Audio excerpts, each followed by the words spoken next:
So Drew, you have a lot of obviously like big, sophisticated looking equipment around here that helps you do the throughput that we just talked about. So give me an example of like something that, you know, really helps you guys hit those numbers. So one of the primary objectives of being a low-cost operator is maintaining a low head count, right? And keep your overhead low. One piece of equipment that's really helped us do that is the Apaxium Swifty Bagger, which has helped us eliminate our head count for this room by more than 70%, right? We went from a team of 8 people doing gummies all day to 3 people being able to do that same volume of production of that 8-person crew in an 8-hour shift to 2.5 hours. Stuff like that has allowed the ownership to really take care of the current employee body. You know, we have 200 people on staff here. A little bit after rec got started and sales really started to pick up, you know, the philosophy here is that ships rise together.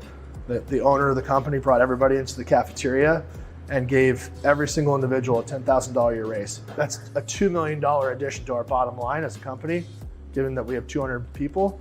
But that's important that people feel valued, right? So people that were making 18 bucks an hour are now making $23 an hour. Yeah. We've only been in for 11 months, right? Whereas 6 years prior, we were a medical operator. It was very important for us that the little things like making sure that if you buy a bag of chocolates, that all the pieces don't melt together. So we use Sleek 45 flow wrapper from Apaxium.